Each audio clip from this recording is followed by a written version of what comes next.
Bismillahirrahmanirrahim. Assalamualaikum warahmatullahi wabarakatuh. Perkenalkan, nama Dikti Kwidansa, NIM 191050556. Pada hari ini akan mempresentasikan tesis dengan judul Pengembangan Model Pelatihan Pendidikan Kompetensi melalui Collaborative Learning menuju Guru Profesional. Studi kasus tentang pelatihan penyusunan modul ajar di SMK Negeri 2 Garut. Sebelumnya, saya mengucapkan terima kasih kepada pembimbing 1, Profesor Dr. Haji Enceng Moyana MPD, dan kepada pembimbing 2, Bapak Dr. Haji Agus Hasbinur MPD, dan pada dosen pengajar yang lainnya. Baik, untuk sebelumnya akan disampaikan dulu terlebih dahulu abstrak mengenai penelitian yang dilakukan, yaitu bahwa pertama, kompetensi guru merupakan suatu hal yang harus diwujudkan dan senantiasa ditumbuh kembangkan dalam mencapai kondisi guru yang profesional. Salah satu kompetensi yang harus dimiliki guru adalah kemampuannya dalam mempersiapkan pembelajaran dan membuat bahan pembelajaran. Melalui penelitian ini, penulis mencoba mengembangkan model pelatihan peningkatan kompetensi melalui collaborative learning menuju guru profesional, yaitu studi kasus dalam penyusunan modul ajar SMKPK di SMK Negeri 2 Garut. Teori yang melandasi penelitian ini adalah teori tentang pendidikan luar sekolah atau tentang pendidikan masyarakat, model-model pembelajaran kolaboratif, evaluasi hasil belajar, dan program pelatihan. Tujuan penelitian dan pengembangan ini yaitu untuk menemukan model pelatihan yang efektif dan dapat diterapkan pada pelaksanaan pendidikan dan pelatihan guru. Metode yang diambil dalam penelitiannya adalah penggunaan metode deskriptif dengan variasi studi kasus, menggunakan pendekatan kualitatif dan pendekatan penelitian research and development atau R&D yang mengacu kepada model pengembangan penelitian menurut Bourke and Gale. Teknik analisis data menggunakan model interaktif dari Miles dan Huberman, yaitu yang pertama pengumpulan data atau data collection, kemudian reduksi data reduksi, reduction, display data, verifikasi, dan penegasan kesimpulan. Semua desain awal divalidasi oleh validator ahli dan setelah berada pada kategori valid, selanjutnya diuji cobakan, yaitu uji coba perorangan, one to one, uji coba kelompok kecil, serta uji coba lapangan yang dilaksanakan di SMK Negeri 2 Garut. Penelitian ini menghasilkan model pelatihan melalui collaborative learning yang dikembangkan, yaitu kegiatan pengembangan model pelatihan ini dilakukan melalui tahapan perencanaan, pelaksanaan, dan evaluasi program. Dari hasil kegiatan pelatihan dicapai peningkatan kemampuan dan keterampilan guru melalui pembelajaran collaborative learning ini dalam menyusun modul ajar di SMK Negeri 2 Garut. Dan simpulan penelitian ini yaitu dengan menggunakan model pembelajaran collaborative learning terbukti dapat meningkatkan pengetahuan dan keterampilan guru, kerjasama antar guru, produktivitas, kinerja, motivasi kerja, kreativitas, dan rasa percaya diri. Adapun yang menjadi latar belakang masalah penelitian ini adalah yang pertama, seorang guru dikategorikan kompeten apabila memiliki 4 standar kompetensi, yaitu kepribadian, sosial, pedagogik, dan profesional. Guru-guru di SMK Negeri 2 Garut sebagai SMK Pusat Keunggulan atau SMKPK adalah guru-guru yang diharapkan memiliki kompetensi dan tingkat profesionalitas yang tinggi. Salah satu kompetensi yang harus dimiliki guru yaitu kompetensi profesional berupa kemampuan guru dalam mempersiapkan proses pembelajaran dan membuat bahan pembelajaran, diantaranya adalah kemampuan dalam menyusun modul ajar. Yang kedua, salah satu program yang dilakukan pihak lembaga atau sekolah untuk meningkatkan kompetensi guru adalah melalui kegiatan workshop atau in-house training. Namun demikian dirasakan oleh beberapa orang guru, kegiatan workshop atau in-house training ini seringkali kurang berjalan optimal, terutama dalam pembuatan modul ajar atau media pembelajaran. Masalah berikutnya muncul ketika belum semua guru menguasai dengan betul cara dan teknik penyusunan modul ajar.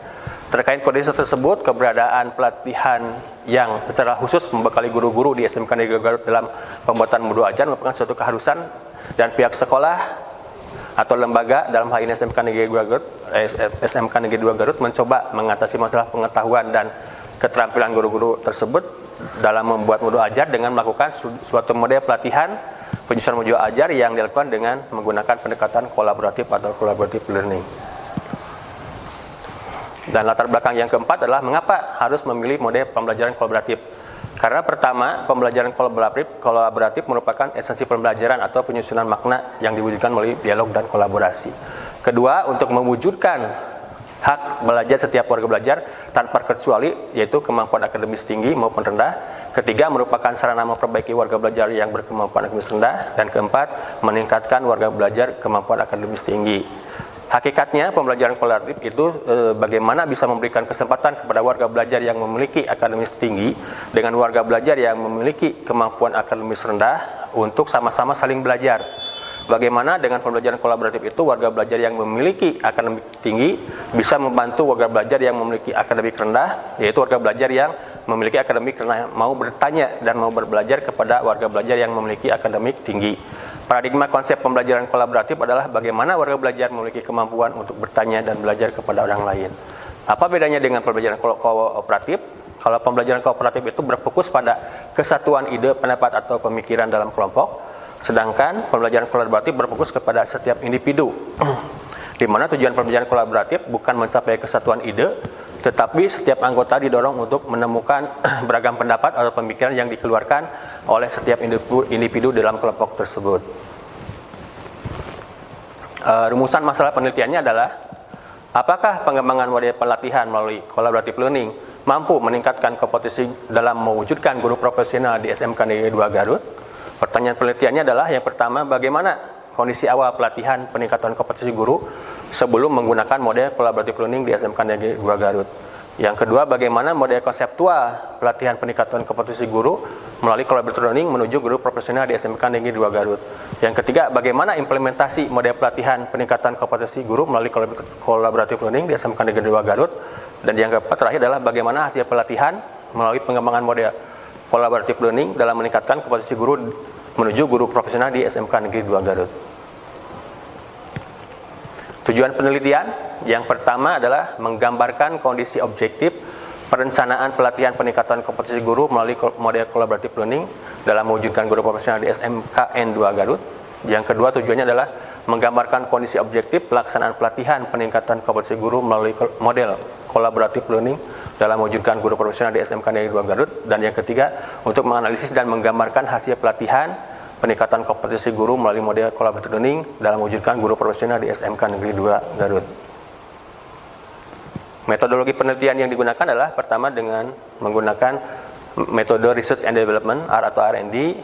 Subjek penelitiannya adalah guru-guru SMK PK, lokasi penelitiannya adalah SMK Negeri 2 Garut, dan instrumen pengumpulan datanya dilakukan melalui observasi, tes, angket, dan wawancara. Nah, untuk kerangka berpikir itu dapat dilihat dalam gambar sebagai yang terlihat di layar mengenai pengembangan model pelatihan melalui pembelajaran collaborative learning.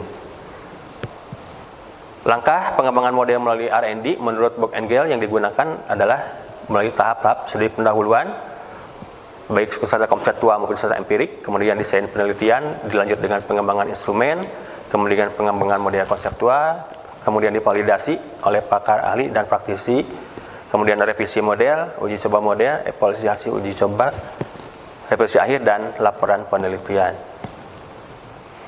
Ada dua model, yaitu model awal dan pengembangan model konseptual.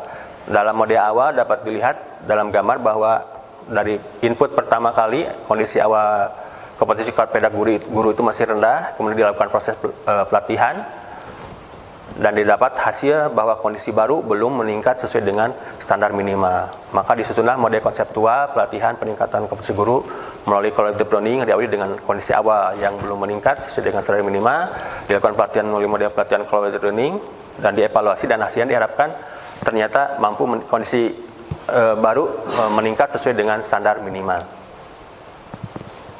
Dan desain akhir dari pengembangan model konseptual ini dapat dalam gambar. Mulai dari input, ada raw input, environmental input, instrumental input, dan order input. Kemudian dilakukan perencanaan melalui identifikasi kebutuhan, kurikulum, dan sumber, dan seterusnya. Kemudian dalam prosesnya melakukan pendekatan pembelajaran orang dewasa, partisipatif, dan kolaboratif, di mana dalam pelaksanaan tersebut, dalam pelatihan peningkatan kompetensi guru melalui collaborative ini terintegrasi antara praktek dan materi. Dan sebelumnya dilakukan pretest, dan sebagai hasil akhirnya dilakukan post-test, dan outputnya atau dalam evaluasi pelatihan itu diharapkan adanya peningkatan atau meningkatnya pengetahuan, sikap, dan keterampilan peserta pelatihan guru. Dan outcome-nya atau dampaknya setelah mengikuti pelatihan adalah peningkatan kerjasama antar guru, produktivitas, kerjasama kinerja, motivasi kerja, serta kreativitas dan rasa percaya diri guru yang meningkat. Nah, hasil dan pembahasannya di dalam bab 4 dapat digambarkan dalam gambar sebagai berikut, di mana pengembangan model pelatihan molekuler itu dimulai dari identifikasi masalah kompetensi proporsional guru dalam menelusuri meja ajar. Ada 5 hal. Pertama, penyiapan materi pelatihan sebelumnya masih bersifat konvensional. Kedua, berpusat pada pelatih atau fasilitator, bukan pada peserta pelatihan atau guru. Yang berikutnya adalah sebelumnya itu guru bekerja sendiri-sendiri. Kemudian berikutnya, tidak semua guru dapat menyusun modul ajar karena keterbatasan pengetahuan dan kemampuan guru. Dan yang terakhir, kurangnya literatur atau informasi yang memadai. Maka dilakukanlah penelitian melalui R&D, mulai dari hal penilaian selama pelatihan, pengujian produk oleh ahli, pre-test dan post-test dan kompetensi personal guru melalui observasi, uji validitas, tes dan angket wawancara, sehingga dilakukanlah perencanaan pelatihan dengan model collaborative planning, dan kemudian dilaksanakan pelatihan tersebut dengan model collaborative planning dan dilakukan evaluasi pendidikan, dan didapatkan hasil dengan meningkatnya kemampuan guru sesuai dengan standar minimal.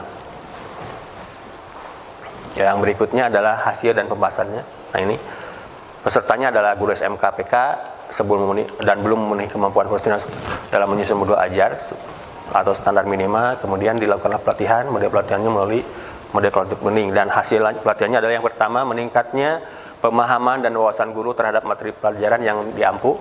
Berikut struktur, konsep, dan pola pikir keilmuannya. Yang kedua, meningkatnya pemahaman dan penguasaan standar kompetensi pelajaran, kompetensi dasar dan pelajaran dan tujuan pembelajaran yang dari suatu pelajaran yang diampunya. Yang ketiga, mampu mengembangkan materi pelajaran dengan kreatif sehingga bisa memberi pengetahuan lebih luas dan mendalam bagi peserta didik. Kemudian guru terbiasa untuk bekerja sama dan memiliki rasa kepercayaan diri dalam menyusun modul ajar untuk digunakan dalam proses pembelajaran. Yang terakhir adalah mampu bertindak reflektif demi mengembangkan keprofesionalannya secara kontinu dalam meningkatkan kinerja guru-guru di SMKN 2 Garut. Nah, simpulannya, yang pertama adalah bahwa model konseptual pengembangan pelatihan peningkatan kompetensi melalui collaborative learning menuju guru profesional dipandang siap untuk disosialisasikan setelah melalui serangkaian uji coba terbatas dan hasil uji coba lebih luas dan divalidasi oleh para pakar atau ahli. Yang kedua, pelatihan peningkatan kompetensi guru melalui collaborative learning yang dilakukan di SMKN Negeri 2 Garut yang bertujuan untuk menciptakan guru profesional dilaksanakan melalui tahapan penyusunan kegiatan, yaitu melalui adanya perencanaan, pelaksanaan, dan evaluasi program. Dalam proses perencanaan diawali dengan kegiatan identifikasi kebutuhan dan tujuan yang harus dicapai dari kegiatan pelatihan. Kemudian terbukti telah dilakukan secara sistematis sesuai dengan tahap-tahap ketentuan yang berlaku dalam proses pelatihan dan aturan yang berlaku sebagai rujukan. Tujuan yang harus dicapai dari pelatihan tersebut adalah pemerolehan kemampuan guru-guru SMKN 2 Garut dalam penyusunan modul pembelajaran. Yang ketiga, implementasi dari pengembangan model pelatihan melalui collaborative learning dengan proses atau langkah-langkah pelaksanaan pengembangan model melalui research and development atau R&D menurut Bock and Gaya, bahwa hasil uji coba pengembangan model konseptual dalam uji terbatas dan hasil uji coba lebih luas telah terjadi suatu perubahan yang bermakna. Yang terakhir, yang keempat adalah hasil pelatihan menunjukkan bahwa melalui penggunaan model collaborative learning dalam pelatihan penyusunan modul ajar dirasa efektif dan dapat meningkatkan kompetensi guru menuju guru profesional, terutama dalam hal penyusunan modul ajar dan hasil belajar bagi guru-guru SMK di SMK Negeri 2 Garut yang mengikuti pelatihan dengan menggunakan model yang dikembangkan ini.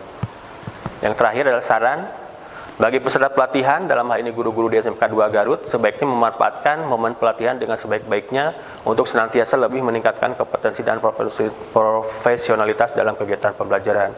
Yang kedua, bagi pengelola pelatihan, model pelatihan yang dikembangkan ini kiranya dapat dijadikan sebagai rujukan dan dapat disosialisasikan sebagai model yang efektif atau sebagai model alternatif dalam penyelenggaraan pelatihan di antara model pelatihan yang selama ini digunakan di SMK Negeri 2 Garut.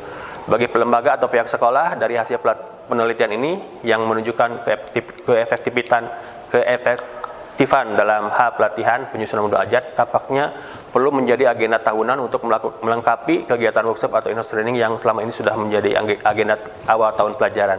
Perlu pengembangan berikutnya untuk menjadikan modul pembelajaran ini tidak hanya dalam bentuk buku tekstual, tetapi dapat ditingkatkan menjadi e-modul. Dan terakhir, sebagai rujukan dan bahan telaah lebih lanjut bagi peneliti lain yang berminat atau mempunyai fokus masalah yang serupa untuk melakukan kegiatan penelitian lanjutan. Nah, itu mungkin yang sudah disampaikan. Nah, berikutnya dapat lihat foto-foto kegiatan selama melaksanakan pelatihan. Wabillahi taufiq wal hidayah. Wassalamualaikum warahmatullahi wabarakatuh. Terima kasih.